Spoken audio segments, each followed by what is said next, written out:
إِلَّا الَّذِينَ يَصِلُونَ إِلَىٰ قَوْمٍ بَيْنَكُمْ وَبَيْنَهُمْ مِيثَاقٌ،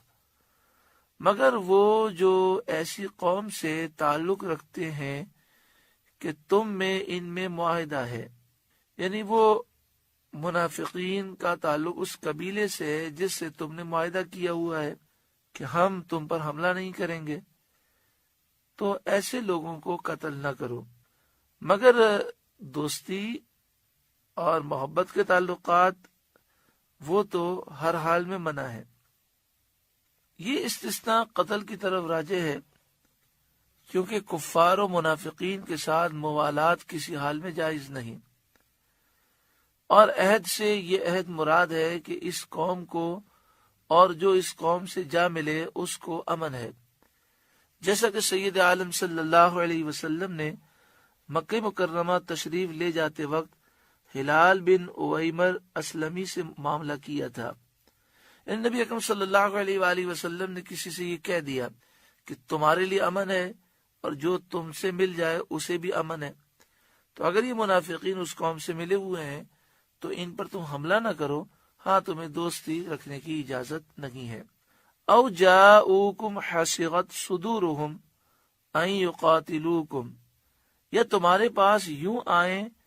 کہ ان کے دلوں میں سکت نہ رہی کہ تم سے لڑیں، اپنی قوم کے ساتھ ہو کر،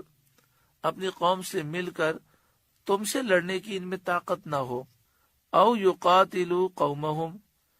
یا اپنی قوم سے لڑیں، یعنی یہ منافقین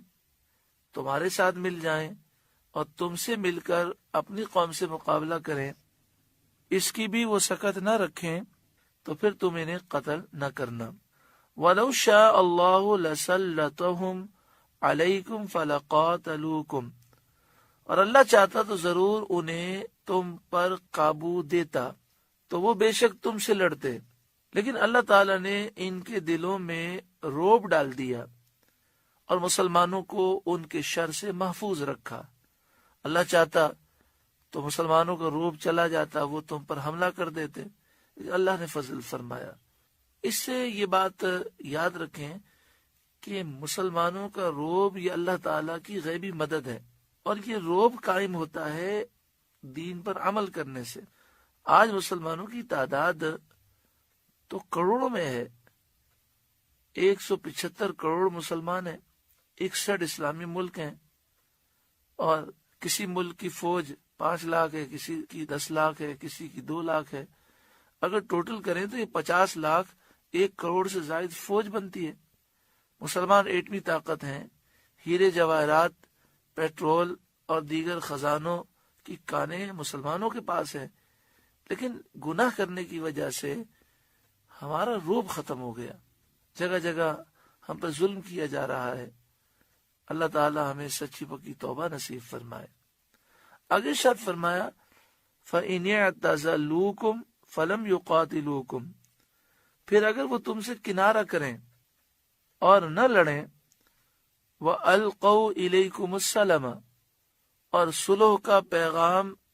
تمہاری طرف وہ ڈالیں، یعنی یہ کفار منافقین تم سے کنارہ کش ہو جائیں، تم سے نہ لڑیں اور تمہیں پیغام دیں صلح کا، فَمَا جَعَلَ اللَّهُ لَكُمْ عَلَيْهِمْ سَبِيلًا،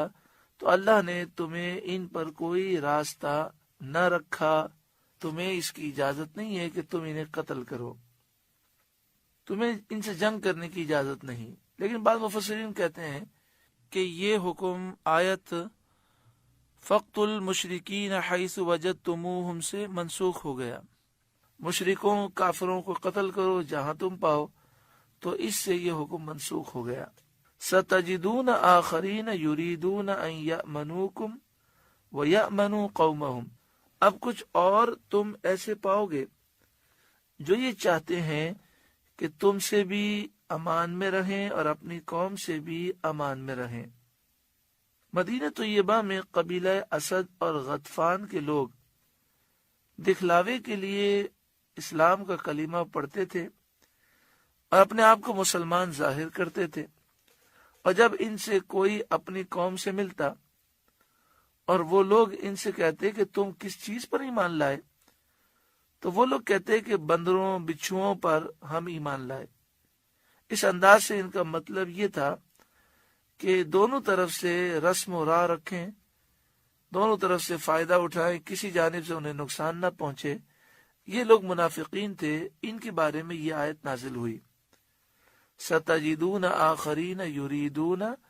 أَن يَأْمَنُوكُمْ وَيَأْمَنُوا قَوْمَهُمْ۔ اب کچھ اور تم ایسے پاؤ گے جو یہ چاہتے ہیں کہ تم سے بھی امن میں رہیں اور اپنی قوم سے بھی امن میں رہیں۔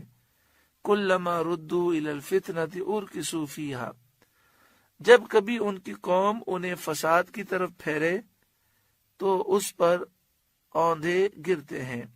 ان کی قوم انہیں شرک کی طرف بلائے یا مسلمانوں سے جنگ کی طرف بلائے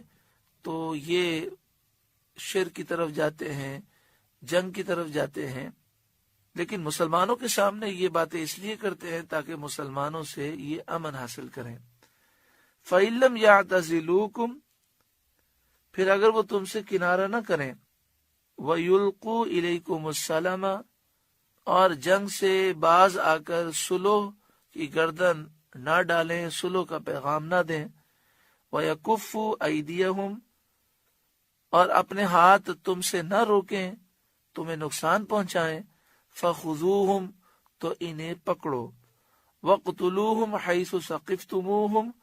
اور جہاں پاؤ قتل کرو، وَأُولَئِكُمْ جَعَلْنَا لَكُمْ عَلَيْهِمْ سُلْطَانًا مُبِينًا، اور یہ ہیں جن پر ہم نے تمہیں واضح اختیار دیا، کیونکہ انہوں نے کفر کیا، غداری کی اور مسلمانوں کو نقصان پہنچایا، لہذا اللہ فرماتا ہے کہ ہم نے تمہیں واضح اختیار دیا ہے کہ تم انہیں پکڑو اور انہیں قتل کرو اور انہیں سزا دو اور ان کے ضرر سے مسلمانوں کو محفوظ کرو۔ اللہ رب العالمین ہم پر کرم فرمائے۔ سورۃ النساء کا 12واں رکوع مکمل ہوا۔ رب العالمین اس رکوع کے نور سے اور اس کے فیض سے ہمارے قلوب کو روشن فرمائے۔